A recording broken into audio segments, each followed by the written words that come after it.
Next statement है आपका if else in CPP. If we want to do something else when the condition is false. Okay, जब आपकी condition false हो जाएगी तो हम एल्स ब्लॉक में जो भी हमारा कोड या ब्लॉक हम राइट करेंगे वो ब्लॉक आपका एग्जीक्यूट कर देंगे यहाँ।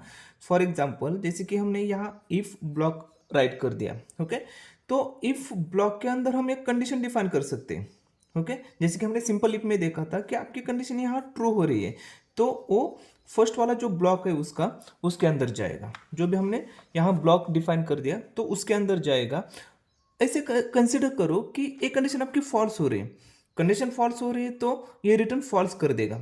रिटर्न फॉल्स कर देगा तो उसके अंदर नहीं जाएगा, जो फर्स्ट वाला ब्लॉक है उसके अंदर वो नहीं जाएगा, तो वो एल्स ब्लॉक आपको यहाँ डिफाइन करना है। तो एल्स ब्लॉक में वो क्या जाएगा, एंटर हो जाएगा और आपका जो ब्लॉक है जो उसके अंदर जो आपने कोड राइट कर दिया वो कोड या स्टेटमेंट यहाँ एग्जीक्यूट हो जाएगा। तो इस तरीके से आपको इफ एल्स का यूज करना है। Here comes the C++ else statement. We can use the else statement. else statement का आपको यहाँ यूज करना है with the if statement. Okay, else आपका if के साथ ही आपको राइट करना है। सबसे पहले आपको if ब्लॉक राइट करना है, देन आपको else ब्लॉक का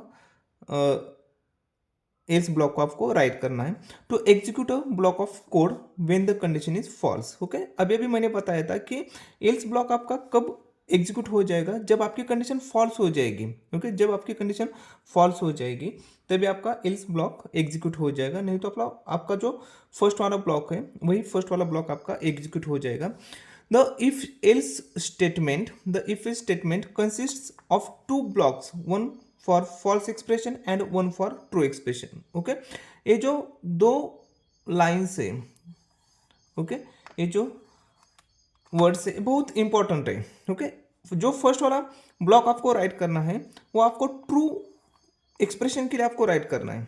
ओके, और जो एल्स ब्लॉक आपको राइट करना है वो फॉल्स एक्सप्रेशन के लिए आपको राइट करना है। उसके लिए ये जो स्टेटमेंट्स है बहुत इंपॉर्टेंट है। ओके, उसका प्रोग्राम देखते हैं।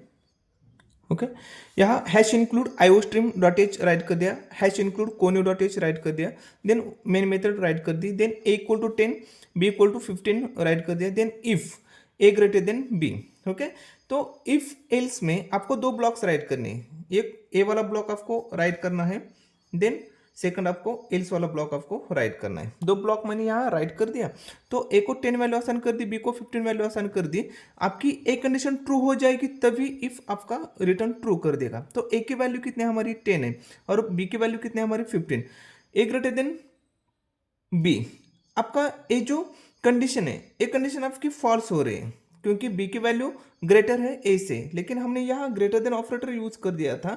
उसकी रिक्वायरमेंट क्या थी कि लेफ्ट वैल्यू आपकी ग्रेटर होनी चाहिए थी, लेकिन ग्रेटर वैल्यू आपकी नहीं है, ए की वैल्यू ग्रेटर नहीं है तो ए कंडीशन फॉल्स हो जाएगी और इफ रिटर्न क्या कर देगा फॉल्स रिटर्न कर देगा। रिटर्न फॉल्स कर देगा तो वो इस ब्लॉक में नहीं जाएगा, तो डायरेक्टली कहाँ जाएगा, वो एल्स ब्लॉक में जाएगा। और यहाँ जो भी स्टेटमेंट हमने राइट कर दिया एल्स में, जो ब्लॉक हमने डिफाइन कर दिया, ए जो बी इज ग्रेटर देन ए, आपका स्टेटमेंट प्रिंट हो जाएगा।